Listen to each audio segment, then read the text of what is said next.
Magandang araw po sa ating lahat, ating pong mga kasamahan sa Forester Evangelical Theological Seminary. Muli po binubuksan mo natin ang ating panibagong pag-aaral sa isang panibagong yugto ng ating pag-aaral, isang panibagong pag-umpisa. No?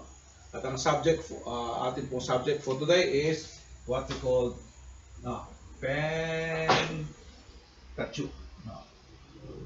Pentateuch. So, ang subject po natin na pag-aaralan is Pentateuch. No? Bakit po siya tinawag na Pentateuch? It means, Pentateuch means 5 books. No? 5 books.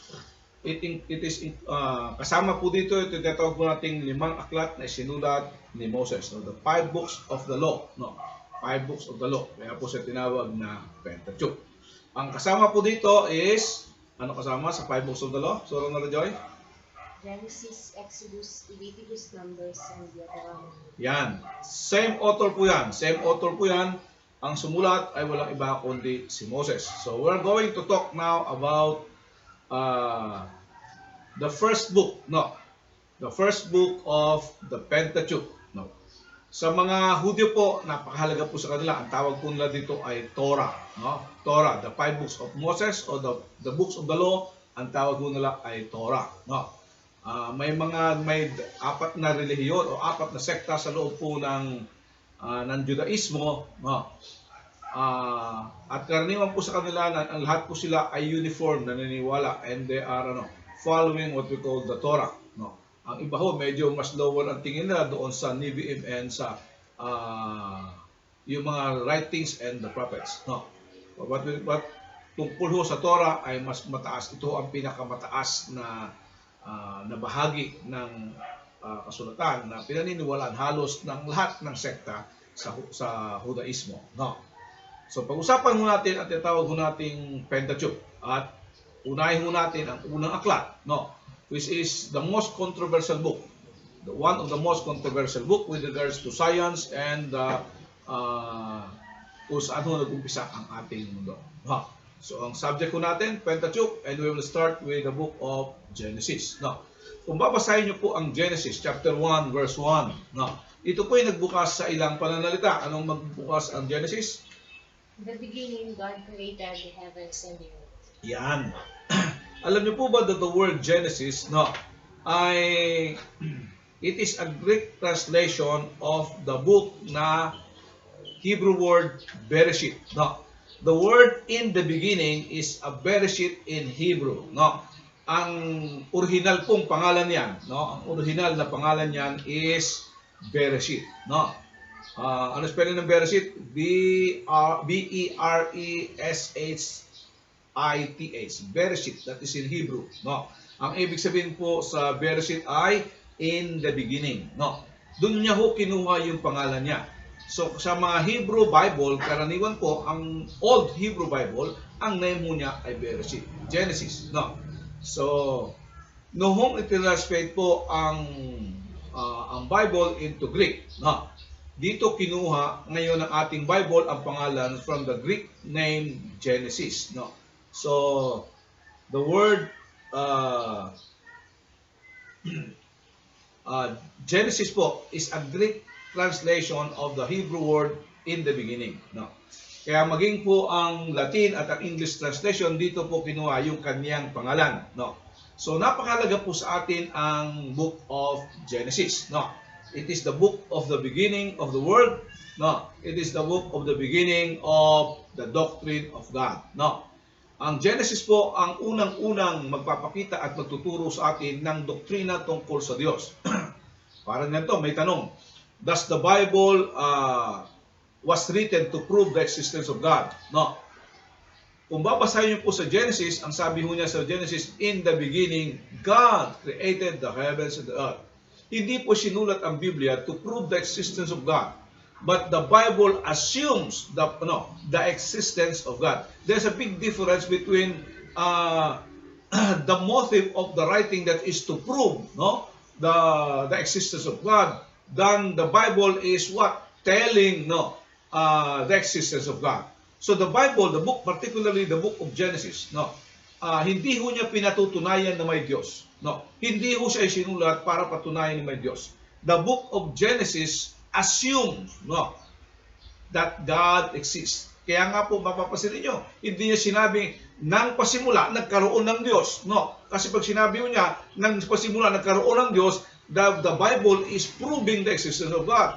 No, we cannot find in the Bible na ang Biblia ay nagpapatunay sa existence of God, but the Bible assumes that God is already in existence before the existence of the world. Kaya kung makikita natin, in the beginning, God. No, in the beginning, God. It is the beginning of the doctrine of God. If you want to know who God is, makikita ho natin ito sa Genesis. Kasi makita ho natin that the Bible is the revelation of God. No, mayroon dalawang klaseng revelation of God. We have the what we call general revelation. General revelation and special revelation. What is included in general revelation? Which is recorded in Genesis?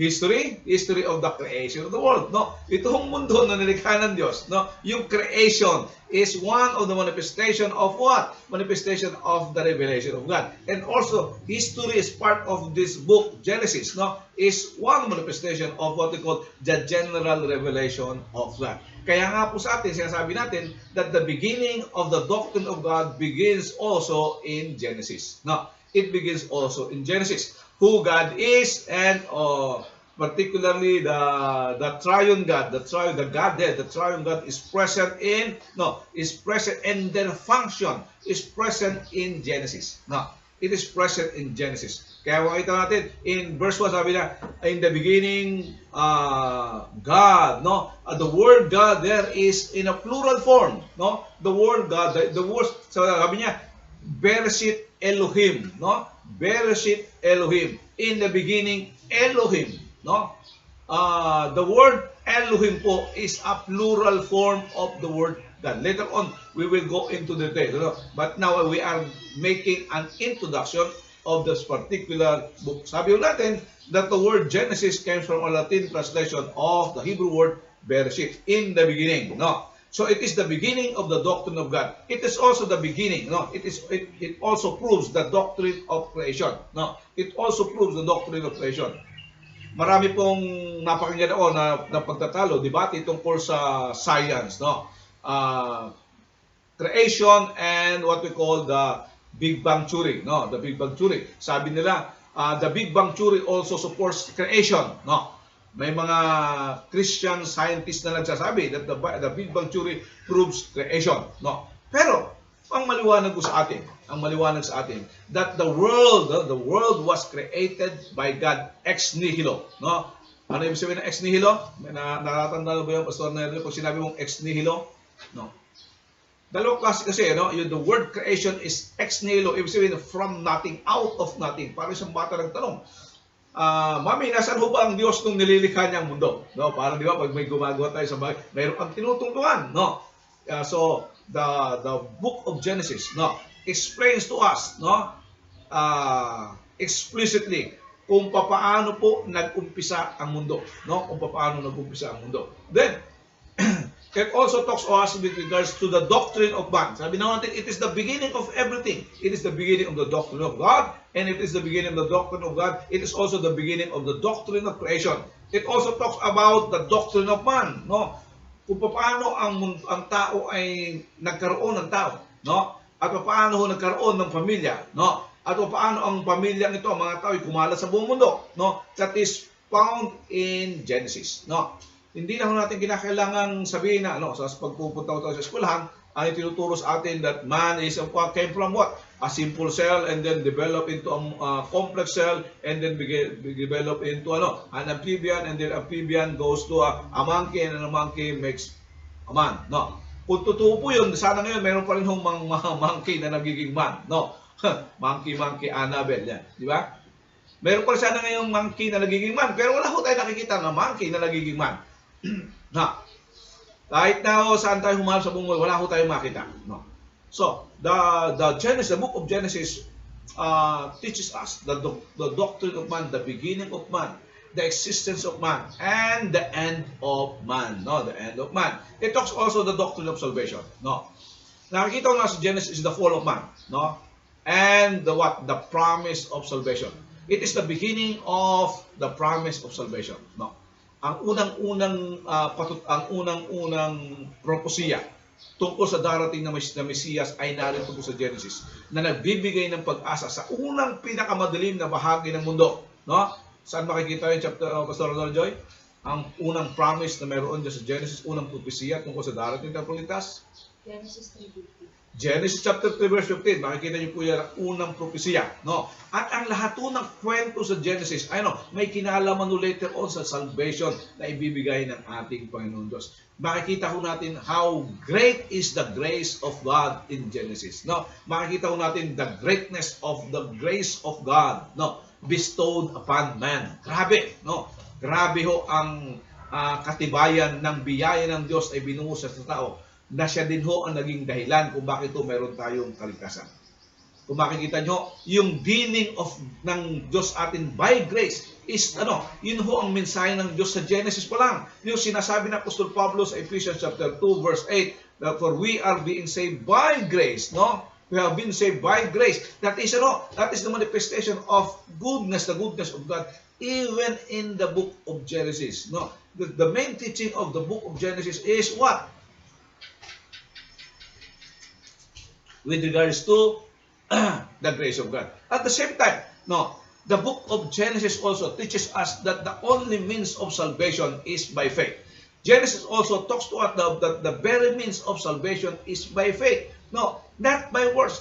Ang sabi, si Abraham believed and it was counted to him as righteousness. No, Abraham believed and it was counted to him as righteousness. Sa madaling salita po, Genesis pala itinuturo na ng Biblia, no, kung paano maliligtas ang tao. Hindi siya magitan ng kanyang mga gawa. Hindi siya magitan, kasi kung tutusin, Abraham disqualified himself by disobeying God, by not trusting God. Pero, he was considered, he was given the title as the friend of God by his faith, because of his faith. So the book of Genesis is also the beginning of the doctrine of salvation. It was also the beginning of the book of, or the doctrine of salvation. It also talks about the doctrine of sin. No, it talks also about the doctrine of sin, what we call the hamartiology. No, the hamartiology. Kung technical term mo natin with regards to the doctrine of God is theism. No, with regards to theology, with regards to the doctrine of man is anthropology. No, and with regards to the doctrine of salvation is what? What is the doctrine of salvation? Soteriology. And what is the doctrine of sin? Hamartiology. No? It also, so, ipinakita din ho ng Biblia ang origin o ang umpisan ng kasalanan. No? At ano yung epekto ng kasalanan sa tao. And because of that, kung bakit nangangailangan ang tao ng tagapagligtas. No? Kung bakit nangangailangan ang tao ng tagapagligtas. It talks also about the last things. No, the Genesis also talks about the end of the world. No, the coming of the Messiah and the end of the world. No, it provides what we call the theological pillars on which the rest of the Bible stands. No, it provides what we call theological pillars on which the rest of the Bible stands. Kasi sabi natin theological pillars, ito yung mga haligi. Nandito po nag-umpisa ang mga haligi ng lahat po ng mga theology na mayroon ho tayo sa banal na kasulatan. Kaya napakahalaga po ang pag-aaral sa tawag nating Pentateuch or the Torah or the 5 books of Moses, particularly on the first book of the Bible, Genesis. No, Genesis. Napakahalaga po because dito ho makikita ho natin ang buong theology ng kung sino ang Diyos, paano kumilos ang Diyos, no, na hindi ho siya isang Diyos na walang pakialam sa mundo, kundi siya ay Diyos na mayroong magandang plano sa mundo. The Genesis provides us with the very beginning of the world and anong plano ng Diyos sa buong sanlibutan. No? Ano ang plano ng Diyos sa buong sanlibutan? Ang aklat po ng Genesis is, kung sa genre po pag-usapan, the book of Genesis is what? Anong genre? The book of Genesis is narrative. No? Meron po tayo ditong makikitang different narratives. No? The first portion of the narrative is what we call the creation, no? The creation. And we have also the garden, no? We have also the flood, no? We have also the Tower of Babel, no? And lastly is the patriarchs. No? The narratives of the patriarchs. No? So, anong kwento makita ko sa Genesis? The creation, the garden, the flood, the Tower of Babel, the patriarchs. No? That is the five narratives of Genesis. And also, it talks about the four patriarchs of the Bible. The four patriarchs of the Bible. Abraham, Isaac, Jacob, and Joseph. No? Abraham, Isaac, Jacob, and Joseph. So, subukan mo nating pag-usapan is yung the most controversial, no? In Genesis chapter 1. Genesis chapter 1, no? O the first portion, no? Genesis 1 hanggang chapter 11. So, bibigyan lang mo natin ng isang major outline, no? Sa the subdivision of the book of Genesis. Book of Genesis is divided into two, no? The book of Genesis is divided into two. Para madaling matandaan, parehong piho yan, no? Parehong pi. The first one is the primeval history. Now, chapter 1 to 11. And it also, so second part is no, the patriarchal history.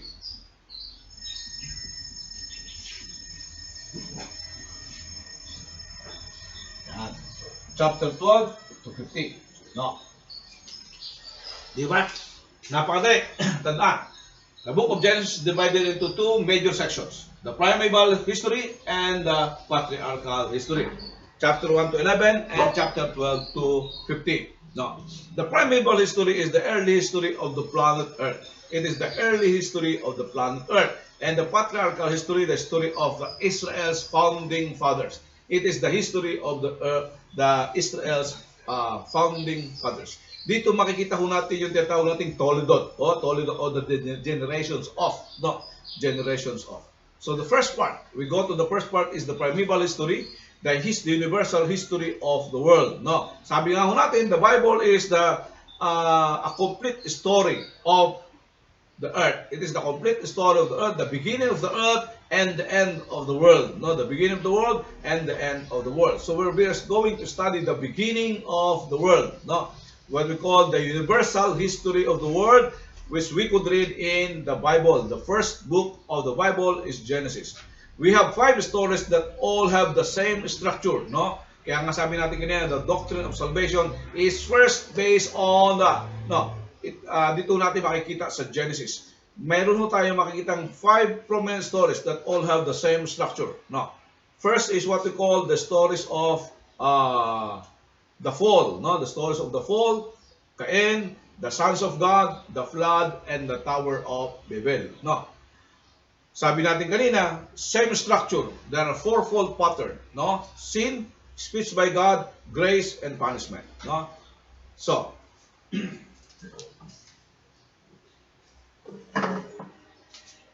Fourfold pattern. No, that is what we call the sin, speech, and grace, and punishment. Okay.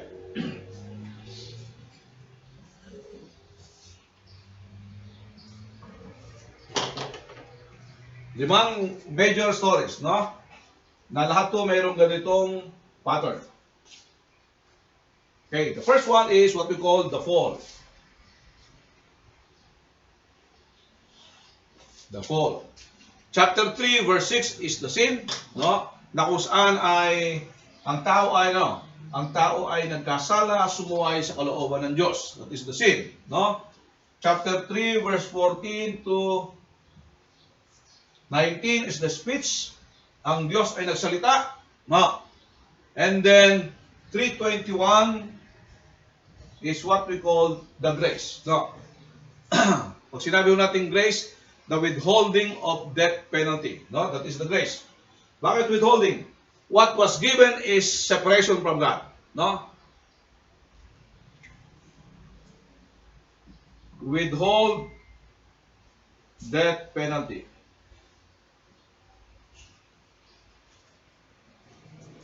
And the punishment. is in chapter 3, verse 22 to 24. Bago natin magdarala in detail, tinanong muna natin ito. Then we have the second story is Cain, no? The sin of Cain. The sin is what? No? Mabasa natin chapter 4 verse 8.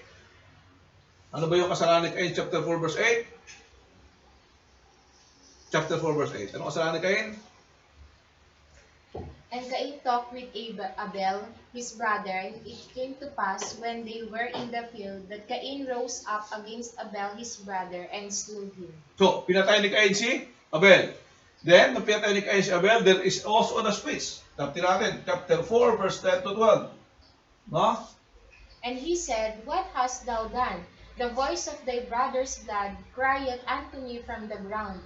And now art thou cursed from the earth, which hath opened her mouth to receive thy brother's blood from thy hand. When thou tillest the ground, it shall not henceforth yield unto thee her strength. A fugitive and vagabond shall thou be in the earth. Okay. Then, we have what we call the grace. In chapter 4, verse 15. And the Lord said unto him, Therefore, whosoever slayeth Cain, vengeance shall be taken on him sevenfold. And the Lord set a mark upon Cain, lest any finding him should kill him. So, ano po yung grace doon? There is, Cain has been given the mark of what? The mark of protection. No? The mark of protection. Then, we also have the punishment in chapter 4, verse 16 is what we call the banishment, no? Nung pinalaya siya sa lupain. And then third story, no? Makikita mo natin third story on the chapter 6, which is talks about the sons of God. The sons of God, chapter 6 is the sin, chapter 6, verse 2.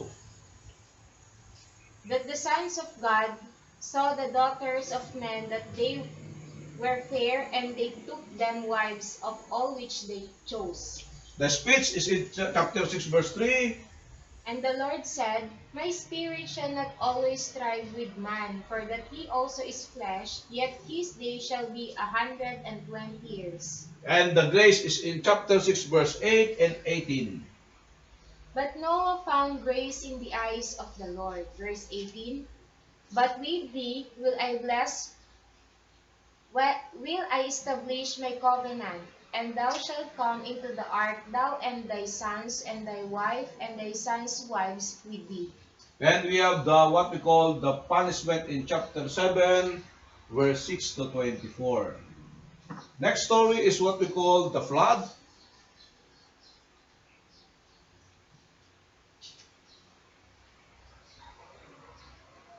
The flood is chapter 6, verse 5.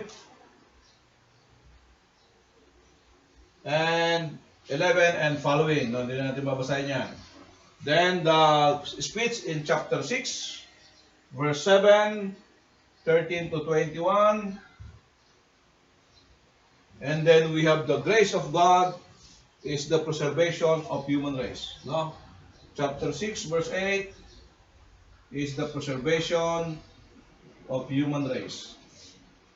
Then we have the story of Babel. It is in chapter 11, verse 4. The sin, the speech in 11, verse 6. And the grace is in chapter 10, verse 1 to 32. And the punishment is chapter 11, verse 8. So makita natin, 5 istorya ang makikita natin sa first portion of the Genesis. No? Na meron hong pattern, no? There's always a fourfold pattern. The first pattern is the sin, no? Simula na pumasok ang kasalanan, paulit-ulit na lang yung kasalanan. At the same time, every time na magkakasala ang tao, nagsasalita ang Diyos, no? Hindi ho nananahimik ang Diyos. Ang Diyos ay nagsasalita every time ang tao ay magkakasala. And after that, ibinibigay ng Diyos ang kanyang biyaya. Ibinibigay ng Diyos ang kanyang biyaya, and He declared what we call the punishment to the sinner, no? The punishment to the sinner. Kaya napakaganda ho. Kaya nga sabi ho natin, Ang Genesis so ang dito natin makikita yung theology, no? Yung theology of what we call the salvation plan of God, no? Salvation plan of God. And the second portion, no? Sinasummarize pa lang po natin, the second portion is what we call Genesis chapter 12 to 50 is the patriarchal history. The patriarchal history, wherein Adam receives the promise that through him all of the people of the world will be blessed. Genesis chapter 12 verse 3.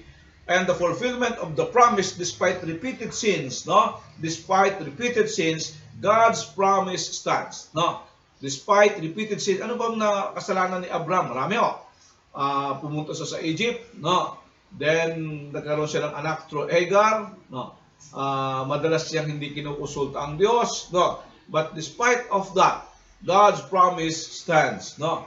Sabi nga natin, Genesis is about God's grace. Genesis is about God's grace. Binanggit po yan ni Apostol Pablo sa Romans chapter 5. Romans chapter 5 verse 20. No? That Genesis is also the story of Abraham is also about grace. Romans, tinawag natin sa Romans chapter 5 verse 20. Moreover, the law entered that the offense might abound. But where sin abounded, grace did much more abound. Ang sabi po, where sins increase, grace abounds all the more. No? Genesis provides us with a grand revelation of God's faithfulness. No? It provides us with a grand revelation of God's faithfulness as it recounts God's fidelity over and over again in the lives of the patriarch. No? It provides us with a grand revelation of God's faithfulness. No? Ito yung binanggit ni Apostol Pablo sa 2 Timothy chapter 2. No? 2 Timothy chapter 2 verse 13. No? The grand revelation of God's faithfulness as it recounts God's fidelity. No, pag sinabi natin fidelity, in spite of our infidelity, over and over again in the lives of the patriarch. 2 Timothy chapter 2 verse 13. If we believe not, yet he abideth faithful, he cannot deny himself. No. Ang prinsipyo makikita natin that the promise bearer can't abort the promises of God. The promise bearer can't abort the promises of God. No. So, in regards to man, Genesis is eloquent. It affirms our sinfulness. It affirms our terrible sinfulness. Even the best patriarch are hopeless, helpless sinners. No. Makita mo natin yan na ito pong Genesis, bagamat hindi ho tinutuligsa, pero ipinakikita ho ng Genesis na without the grace of God, apart from the grace of God, even the great patriarchs, Abraham, Isaac, Joseph, Jacob, and Joseph, are hopeless, helpless sinners in the sight of God. And also, it provides us that the account of the salvation only could, is true faith, could come only through faith. No. Sabi sa Genesis chapter 15 verse 6, Abraham believed the Lord and he counted it to him as righteousness. Because of what we call belief, because of the faith of Abraham was counted to him as righteousness. No, kaya dito natin makita, unang-una pa lang tinuro ng Biblia ang kaparaanan ng kaligtasan, kung paano tayo magkakaroon ng righteousness of God. No, is by faith, not by following the law, not by obedience of the law, but first faith. No, ang ating pananampalataya. Sabi sa ni Apostol Pablo sa Romans chapter 4 verse 11, the purpose was to make him the father of all who believe. No? Romans chapter 4 verse 11. Ang purpose ko po kung bakit ito naranasan ni Abraham, ay upang siya daw pakibasa natin. And he received the sign of circumcision, a seal of the righteousness of the faith which he had yet being uncircumcised, that he might be the father of all of them that believe, though they be not circumcised, that righteousness might be imputed unto them also. Ano po? So, upang daw po si Abraham ang maging ama ng lahat ng mananampalataya. Upang yung katuwiran ng Diyos, maidagdag sa kanila. The word is imputed. No? The word imputed, ang ibig sabihin imputed, it is an accounting word, na idinadagdag. Parang dagdag bawas. Inalisan tayo, binawasan tayo, inalisan dinagdagan tayo, hindi tayo binawasan. Binawasan din tayo, inalisan tayo ng kasalanan, at idinagdag sa atin ang kabanalan ng ating Panginoong Jesucristo.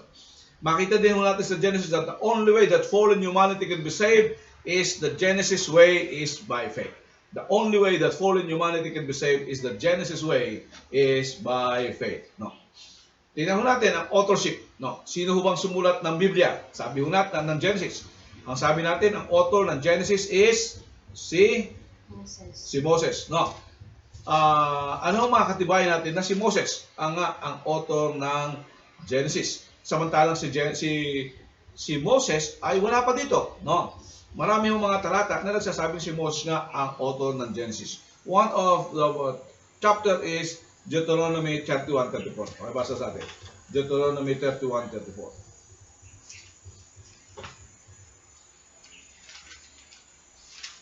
So follow us in your Bible. If you have your Bible with you, open it in Deuteronomy 31:34.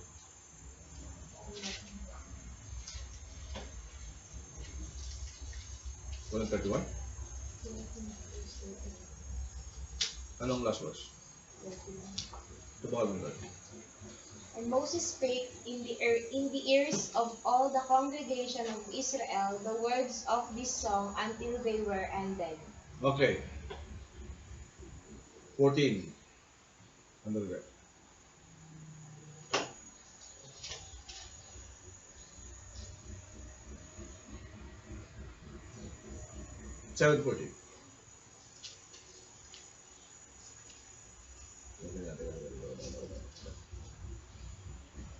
Joshua 8:31.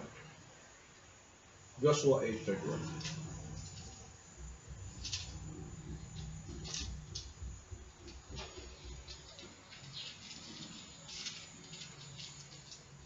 As Moses, the servant of the Lord, commanded the children of Israel, as it is written in the book of the law of Moses, an altar of full stones, over which no man had lifted up any iron, and they offered thereon burnt offerings unto the Lord, and sacrificed peace offerings. Another book is 2 Kings 14:6. 2 Kings 14:6.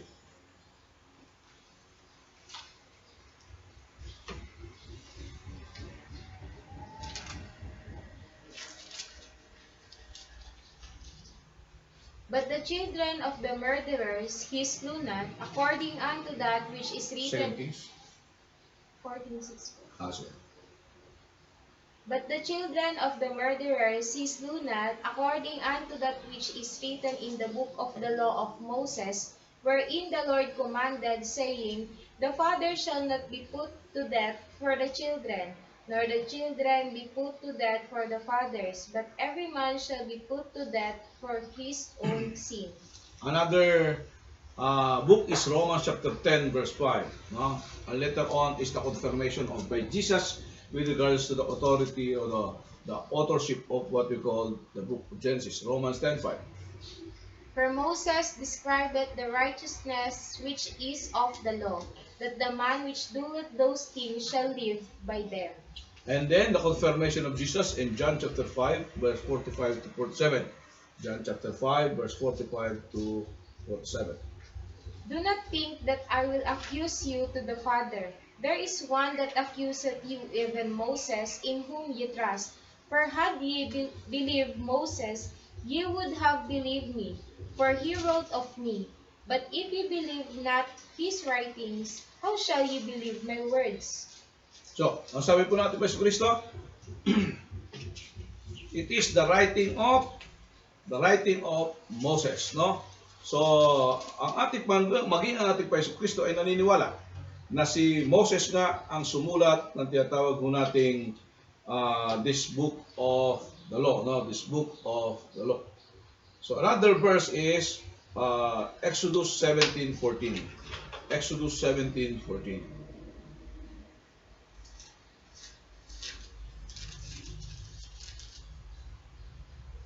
And the Lord said unto Moses, Write this for a memorial in a book, and rehearse it in the ears of Joshua, for I will utterly put out the remembrance of Amalek from under heaven. Okay. Ano po? Inutusan ng Diyos si Moses, no? upang isulat ito sa isang aklat. Kaya nga meron ho tayong Genesis, meron tayong Exodus, meron tayong Numbers. We have also the Deuteronomy, Leviticus, because God has commanded Moses to write it in the book. No, they write it in the book. So marami pong mga katunayan, katibayan sa Biblia na si Moses nga ang sumulat. No? Ang tanong, kailan ito sinulat ni Moses? No? Ang ating mga Bible scholars ay nagkakasundo that it was written by Moses on the what we call 15th BC. No? It was written by Moses on 15th BC. No? Okay. Paano nagbukas ang Genesis? Kung makikita natin, Genesis chapter 1, verse 1 to 2, the opening is threefold. It talks about God, it talks about the universe, and it talks about the earth. No? The opening of the book of Genesis is threefold. God, universe, and the earth. So, pag-usapan ho natin, the first portion is God in the beginning.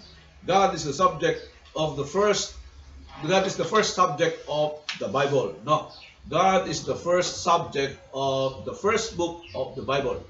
Kung makikita ho natin, the name Elohim, no, was used 35 times in the chapter 1 of Genesis. No, it was used 35 times in the chapter 1 of Genesis. So, ito pinapakita lang ho na na ang main subject of the of Genesis is, or the first chapter of the Bible is God. No.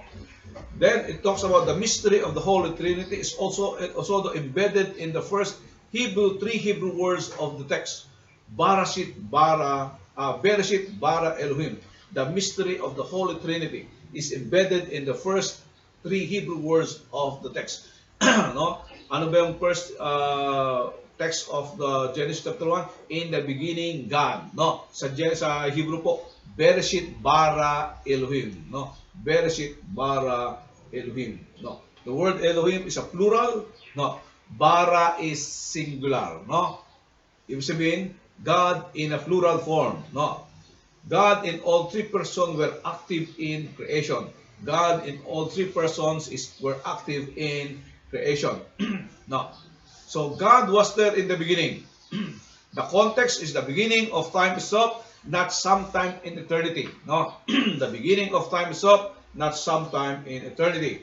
God created everything out of nothing. That is what we call the principle of ex nihilo. No, God created nothing, everything. God created everything out of nothing. No, the verb bara means create. No, the idea of complete effortlessness. No, the idea of complete effortlessness ng ating Panginoong, ng ating Maker, no? Ng ating Maker. Tingnan natin, sinasabi ng Biblia. Hebrews chapter 11 verse 3. Hebrews chapter 11 verse 3.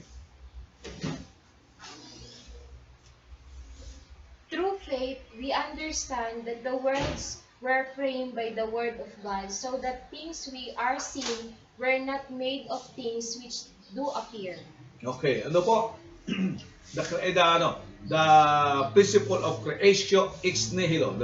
The principle of creation ex nihilo. Sinabi na, the creation, it was created out of nothing. No. It also talks about the Moses' assertion that nothing existed before God. Nothing existed before God spoke it into existence. Was an attack of polytheism and pantheism. No. Ano po ang statement ni Moses? Wala hong nag-exist bago ang Diyos. It is an attack against what? Polytheism and pantheism. Tandaan natin, ang kultura ng pinanggalingan ni Moses is they most believe in what we call polytheism and pantheism. Even Egypt believe in polytheism. No, ang most of the African world believes on pantheism, that all is or everything is God. No. Kaya magkasundo ho yung John chapter 1 and Genesis chapter 1. No. Verse 1, sabi do, God created the heavens and the earth. No. Created is used only of God in the Bible. The word created is used only of God in the Bible. Our galaxy, no? Ang sukat daw po ng ating galaxy as around over or more than 100,000 light years across, no? Or about 600 trillion miles. 600 trillion miles. Gaano ba kalayo 'yon, no? Ano daw yung galaxy daw po natin, no? The expanse of galaxy is around 100,000 light years, no? Ilang light years lang ba ang Earth to Sun is 8 light years, no? Ang expansion ng ating universe is 100,000 light years across at it is about 600 trillion miles. Only one of the 100,000 million galaxies, no? Ang atin daw pong galaxy is only one of the 100,000 million galaxies that exist in the universe, in the God, and God is the creator of everything. God created everything, every atoms, no, every neutrons, every protons is created by God. No. Verse 2, sabi ng verse 2, the earth was without form and void, and darkness was over the face of the earth, of the deep, and the Spirit of God was hovering over the face of the waters. No. Ano daw po? Before God came, parang may gap, parang may gap before the creation. It is uninhabitable, uninhabited before the 6 days of creation, no? Before the 6 days of creation. Kaya without God, no, parang tayo? Parang Mars, parang Venus, parang Mercury, no? Parang Saturn, or Neptune, or name of all the planet that you know. Ganun tayo, no? Pero ang kaibahan, yan kasi may form na. Sa atin is without form and void, and darkness covers over the deep, no? Parang ganun sa kanila. Pero nung nilikha ng Diyos ang lahat ng bagay para sa atin, naging pwede nang tirhan ng tao ang mundo, no? Chapter 3 verse 13 is what we call the forming of the earth, no? Para natin madaling matandaan, no, yung creation, no, madalas kasi hindi natin mamemorya yung creation. So, magaling ang Diyos kasi magaling din siya mag-outline ng pagkasulat ng Bible, no? So, let's outline the creation para madali nating matandaan. The creation is 2 parts, no? Para madaling matandaan, no? Creations. Ilang araw yung creation, Pastor Mara Joy? 6 days. 6 days of creation. No, para madaling matandaan, the first one is what we call Forming days. Forming days.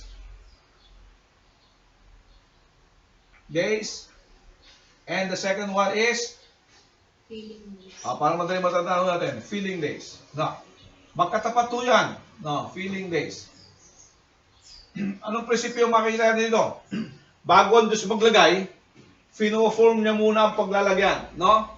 So, the creation is divided into 2, the forming days and the feeling days. No. Okay. Subukan natin.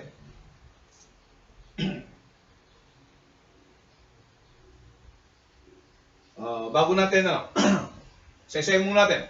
The forming days is day 1, 2, and 3. No? The forming days is day 1, 2, and 3. And the feeling days is day 4, day 5, and day 6. No? Magkatapat po yan. 1 and 4, 2 and 5, 3 and 6. No? So, para ba tayo matandaan? The first one is what? Light. Light. No? The first one is light. Ang katapat niya is day 4. Sun, moon, stars. Sun, moon, and stars. Nakita niyo po? No. Inihanda na muna ng Diyos ang liwanag bago niya inilagay yung mga magliliwanag. Then, second day, Sky and seas. sky and seas. Water above and water below. No? And the fifth day is Fish and yung mga human. birds and fishes. No? So yung mga nabubuhay sa taas, nabubuhay sa tubig. No? Then, day 3 is Plants and trees. plants and trees, plants, trees, and dry land. And day 6 is what? animals and man. Animals and man. So makita natin ang galing ng Diyos, no? Ito lagi ang prinsipyo ng Diyos pag siya ho ay naglalagay. Naglalagay muna siya ng vacant position, no? Vacant location bago siya mag-fill, no? So, the day of creation is divided into two. The first part is the forming days and the second part is the filling days. The forming days is day 1, 2, and 3. God made the light.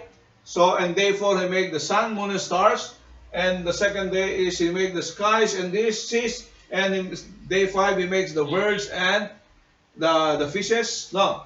The day 3 is the plant, trees, and dry land. And 6 is the animals and man. No. Para natin madaling matandaan. So, with regards to the forming of the earth, no. Medyo nag-aaway ho dito ang tatawag ko nating theologians, no?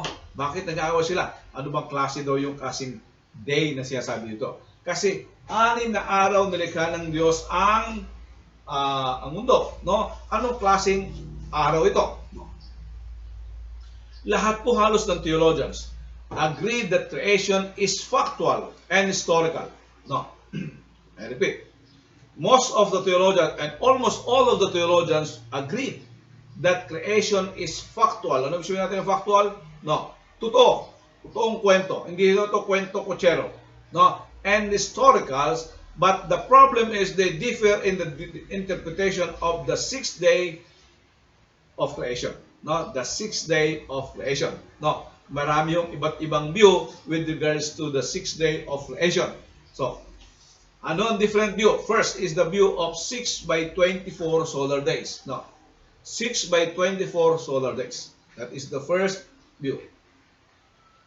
So, ano ibig sabihin ng 6 by 24? Yung creation ng Diyos is continuous 144 hours. No? Balikan ho natin mamaya. The second is what we call the punctuated activity. No? Na yung everyday, no, is one day. Ang day talaga is 24 hours sa punctuated activity, no. But it is separated in definite time, no. Halimbawa, month of January, isang araw nilikha ng Diyos ang langit, yung araw, yung liwanag at nagpatubo ang Diyos ng liwanag, no. And then the second month, nilikha ng Diyos ang sky and seas, and He developed the skies and seas. No. And third month is what? He developed the plant, trees, and He makes it develop for a year. No. So, ang tawag ko nila is a punctuated activity. No. Totoo 6 na araw siya, pero hindi siya sunod-sunod na as in Monday, Tuesday, Wednesday, Thursday, Friday. No. Different time o different year, no? Kaya tinawag nila is punctuated activity. 24 hours per day were separated by indefinite period of time. Then, the third view is what we call the gap view. No, the gap view. Ano pong ibig sabihin ng gap view? Yung verse 1 and 2, no? Verse 1 and 2, meron daw pong gap yan, no? Merong gap. At dito pumapasok yung tinatawag nating dito daw pumapasok yung tinatawag nating rebellion sa langit, no? Yung kung saan ay nagrebelde ang Diablo, no? Diablo sa Diyos, doon pumapasok yung tinatawag nating gapturing. Doon pumapasok yung rebellion sa langit, no? So, first kodita pala, sa langit nangyari, no? Doon daw pumapasok yun sa gap ng verse 1 and verse 2 before the creation of the world, no? Then, another view is what we call day age, no? Day age, no? Pag sinabi natin day age, it corresponds to the geological age. No. It corresponds to the geological age. Ano ho ba yung geological age? Pag pinag-usapan kasi natin yung geological age, ano yung mga different layers, no? Different layers of yung rock formation. Alam mo yan? Different layers of formation ng rock formation. Alam mo yan? Yun ang tatawag natin geological age. Kaya nga ho, sabi ng iba, ang mundo na ho natin ay billion of years. Because meron tayong tinatawag na geological age. Ano, may mga, I forgot the term, no? I forgot the term. So, yun ho siya sabi nila sa geological age, no? Kaya sabi nila, hindi sila naniniwala na ang age daw po ng mundo natin is around 6,000 years lang, no? Ang mundo daw natin ay billion of years because of what we call the geological age of the earth, no? The earth. So, ibig sabihin, doon daw pumapasok yung creation, no? Then, the number 5 view is what we call the framework view, no? The framework view, literary structuring device to convey the truth of creation, not consecutive days, no? Not consecutive days. Parang gawig ho sila doon sa tatawag nating punctuated activity, no? Sa framework view ganito, no? Parang 6 days din siya pero hindi nga ho yung mayroong development. Halimbawa, sinabi ng Diyos ngayon magkaroon ng liwanag. And then it took another system, no? It took the for the light, for the skies and trees to be developed, no? Yung tatawag nating framework view. Pasensya na medyo na tumitigas yata yung dila ko. Sabihin, alam mo, nanikha ng Diyos ang birds, yung plant trees and no? Sinabi ng Diyos magkaroon ng mga halaman, no? Parang ito, nagkaroon ng halaman, makikita natin, nagtanim siya ng halaman, no? And then, hindi agad yung halaman ay tumubo. So, merong panahon para pagtubo niyan, no? So, ibig sabihin, hindi siya, sinabi ng Diyos, hindi siya instant, lumaki agad, no? That is the framework view, no? And the number 6 is what we call analogical day view. Analogical day view, no? The days are God's work days. Ano yung sabihin ng analogical? Mayroong analogy, no? Naalala niyo po ang sinabi ng isang ni Pedro, no? Sinabi ni Pedro that 1,000 years, no? 1,000 years is what? Like a one day to the Lord, no? 1,000 years is a one day to the Lord. And because alam niyo po ba yung sinabing yon ni Pedro, mayroong isang matalinong tao ang kumausap sa Diyos, no? Kasi kung ang one day ay ang 1 million days o years is like a one day to the Lord, sabi niya. So, ibig sabihin, ang 1 million pesos is like 1 peso, di ba? Kung simple lang sa Panginoon 1 million pesos, no? So, sabi niya, Lord, since ang 1 million years is like one day to you, pwede ba akong maka-request ng $1 million kasi parang $1 lang yan sa inyo. No. At sumagot ng Panginoon, sabi ng Panginoon, no, just a second. Just a second. Gaano ba haba yung second sa Panginoon? No. You know, different views with regards to the creation of the world. Pero maliwanag ko sa atin sa Biblia, no, that God created it in 6 days. God created it in 6 days. At paano natin mapapaliwanag? Ano bang klaseng 6 days? Pansinin niyo po, nung kinlikha ng Diyos ang verse, yung sun, moon, and stars. No? Sun, moon, and stars. Alam niyo, pagka minsan, hindi natin kinakailangan ng napakalalim na theology para maunawaan mo natin yung mga revelation ng Diyos sa Bible. Because we believe that the Bible explains itself. That's one of the principles of hermeneutics, no? That the Bible explains itself. Tingnan natin Genesis chapter 1. Pakipasa Pastora no Joy yung day 4. Yung day 4. Mayroong binigay ang Diyos sa day 4. And God said, let there be lights in the firmament of the heaven to divide the day from the night, and let them be for signs and for seasons and for days and years. Ano po? Ito daw pong araw, buwan at bituin ay sign for season, for days, for weeks, for months, and for years. So, ibig sabihin, kung yun o ang pagkatatag ng Diyos, ng pagkalika ng Diyos sa mundo is a sign, no? Palagay ninyo, yung sign na ibinigay ng Diyos, ibabiolate niya. No? The sign na ibinigay ng Diyos, ibabiolate niya para lang, maiba-iba yung 6 days, yung 1 week din sa kanya. This is distinct from our week. Kung ang Diyos mismo ang nagbigay ng guidelines for us, The signs for days, the signs for weeks, and the signs for month. Isa pong prinsipyo makikita ko natin tungkol sa katangian ng Diyos. Hindi ho sisirain ng Diyos ang kanyang sariling prinsipyo. So kayo na po ang humatol.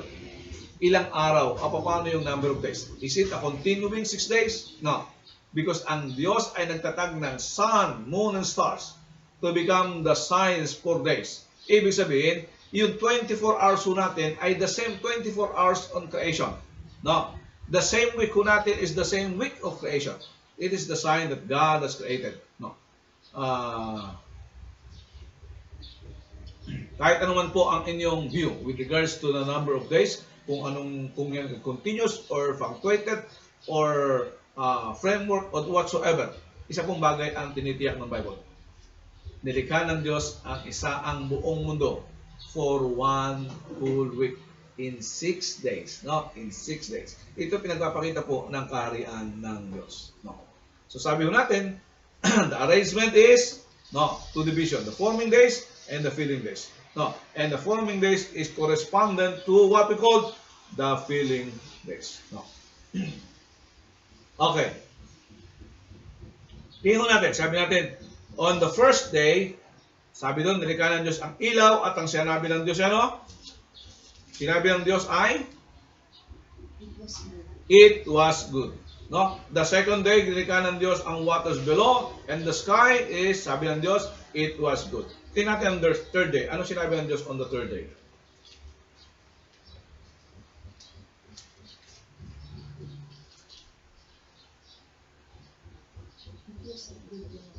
Ha? Mabasa. Third day. And God said, let there be a firmament in the midst of the waters, and let it divide the waters from the water. Second day yan, second day yan. Third day. And God said, let the waters under the heaven be gathered together to one place, and let the dry land appear, and it was so. Diretso. And God called the dry land earth, and the gatherings together of the waters called the seas, and God saw that it was good. Ano? And God said, it was good. No. Kung makikita natin, sa third day, dalawang beses din nung binigkas yung sinabing God said. No? So sa filling days tayo. Filling days natin.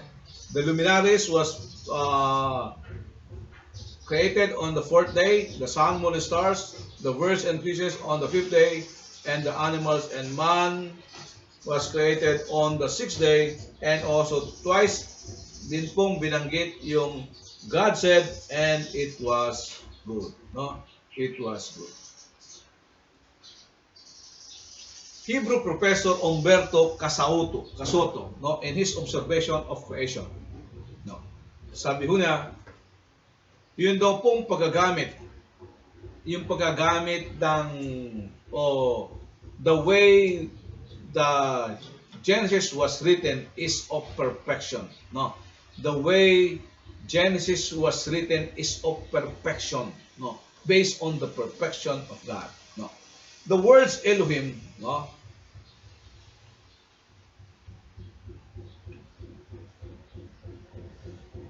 was used 35 times, no? 5 times 7. The heavens, 21 times, 3 times 7, no? The earth, 21 times, 3 times 7, no? The Hebrew original first phrase has 7 words, no? In verse 2, 14 words, no? The seventh paragraph, the seventh day, has 3 sentences, which has 7 words and contains in the middle of the seventh day. No. So, sa observation mo niya, no? Makita niyo yung observation niya. The words God Elohim, 35 times, 3 times 7. The heavens, 25 times 2, 3 times 7. The earth, 21 times, 3 times 7. The Hebrew original, sa Hebrew original po, the first verse has 7 words, no? Verse 2 has 14 words, no? The seventh paragraph, the seventh day, has 3 sentences which has 7 words and contains in the middle the seventh day. Parang seventh of the seventh means perfection. No? Yun ang kanyang observation. No? So, it is a history recorded as a narrative prose. No? It has a chronological reality. No? It has a chronological reality. It was a polemic against pagan methodologies. Each day attacks one of the gods in the pagan pantheons. No? Ang bawat araw ho ay umaatake. Saan? Sa mga Diyos-Diyosan na mayroon no, ang mga tao. Bakit? Halimbawa, the first day is light.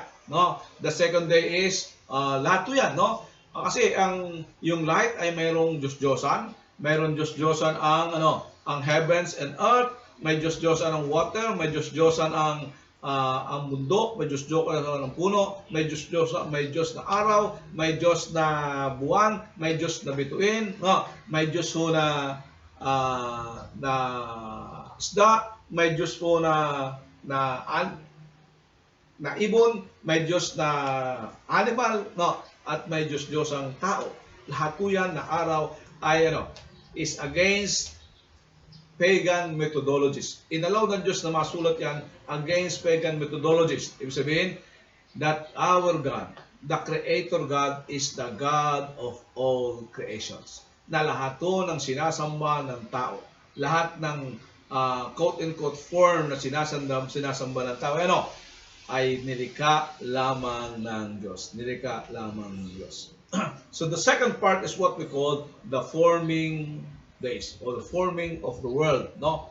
The tool word, ang tool ho na ginamit to form the world is what? Ano ang tool na ginamit to form the world? Word. Is the word. The word is the revelation of his will, no? The revelation of his will. God said, his speech, his utterance, and it was made so. No? Tingnan natin. In day 1, sabi nun, God created light. Paano nilikha ng Diyos ang ilaw? Sinabi ng Diyos, let there be light. Sa John chapter 8 verse 32, sabi doon, Jesus is the source of light. And Genesis Revelation chapter 21, sabi doon, Jesus will be the source of all our light. Hindi ho natin kinaka-electricity sa light because Jesus is the source of light. Second, the sky, is the expanse dividing water into two layers. The waters above is what we call the atmosphere, and the waters below is what we call the rivers or the rivers, the seas, the oceans, the streams, Then the third is dry land, separating water from seas and seas from different parts of the water, And the second portion is what we call the filling of the earth, chapter 1, verse 14 to 31. Day 4 is the separation of two lights that separated day and night. Two great lights that separate day and night. Makikita ho natin, Moses avoid using sun and moon, because they are gods of the present day and the stars. Ang sinabi ho dyan, that God created two great lights. It was God created two great lights. Pero sa ating mga Bible na sa translation niliwanag na ho dyan na ang ginamit ay sun, moon, and stars. Actually, sa original, hindi ho direktang mention ng Bible yung sun, moon, and stars. Ang sinabi, God created two great lights. The one is during the day, to light the day, and the one is to light the night. Kung makita natin sa creation ho ng ating mundo, the earth was tilted at 23% degrees, The earth was tilted. Hindi ho siya, kung makita nyo sa ating mga globo, minsan kung dadagyan ko ng globo dito, hindi ho siya pantay na gano'n, kundi nakatilted ho siya 23 degrees. Bakit to? What is the significance of that degrees? It gives seasons. It gives seasons. Day 5, God created the birds and fish. Day 6, God created the animals, man. At makita natin, kung titignan natin ang buong universe, you will see the beauty of the creation. And the only response is what? To worship the Creator.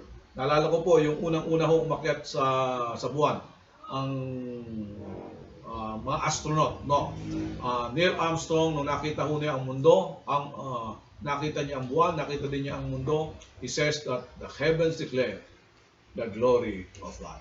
Kung titignan po natin ang creation, at bubuksan lang po natin ang ating mga mata, the creation is the divine revelation, the general revelation of God, na nagpapakita, nagpapakilala ng greatness ng Diyos. Maaari po natin makilala pala ang Diyos, ang tunay na Diyos, by the way of His creation. No? And that with the only response, proper response, is for us to worship the Creator. To worship the Creator. The sixth day is filling the earth with man. No, the narrative changes. Kung makita natin, the narrative sa verses 26 to 27, the narrative changes from the third person to the first plural person plural. No? Pasin natin, ang sa creation day 1 to day 5, hanggang sa day 6 pa rin sa creation of man, ang sabi doon, God said. No? That is on the third person. No? Pero pagdating sa verse 26 to 27, it changes from the third person to the first person. Pakibasa ko sa atin verse 26 and 27. And God said, let us make the man in our image, after our likeness, and let them have dominion over the fish of the sea, and over the fowl of the air, and over the cattle, and over all the earth, and over every creeping thing that creepeth upon the earth. Mapapasin nyo, yung changes from God said, that is at the third person, then on the verse 26, sabi, let us, no? From the third person to the first person, indicates a divine dialogue, no? Of at least two co-participants in the creation. Kaya napaka-importante yung pagkagamit ni John, chapter 1, verse 1. Sabi doon, in the beginning, no, was the Word. No, bakit?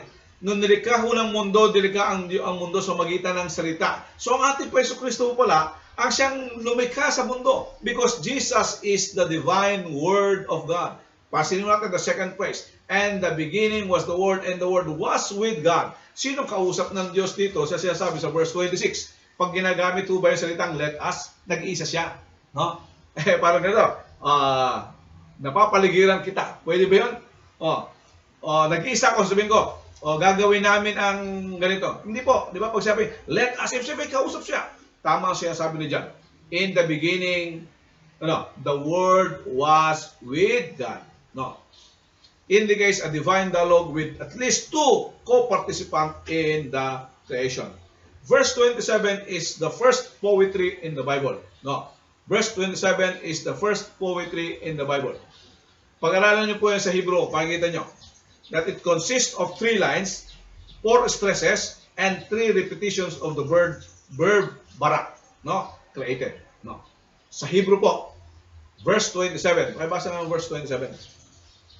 So God created man in His own image. In the image of God, God created He him, male and female created He them. Yan. Yan po ang unang poetry, no? Matulain pala ang Diyos, no? Matulain pala ang Diyos. That is the first poetry in the Bible, no? It consists of 3 lines with 4 stresses and 3 repetitions of the verb barak or created. Question. Ito, controversial na naman. Paano? Sabi dito, God created us in the image of God. The question is, how are we in the image of God? How are we in the image of God? So, ito po ang ating introduction sa pag-aaral po natin ng Pentateuch. This is our introductory lesson in the book of Pentateuch. No? The 5 books of the law of Moses. If you want to continue, just let us know and we will be sending you the curriculum for the Pentateuch, no, from Genesis to Deuteronomy. No. Nasa inyo din po kung gaano niyo po kabilis matatapos ang bawat subject po natin. No. And we will be sending you also the quizzes and the exams, no, for your review. No. So, once again po, nasa board ho natin ang ating number if you want to contact us. No, our secretariat is, pakabasa Pastor Nora Joy,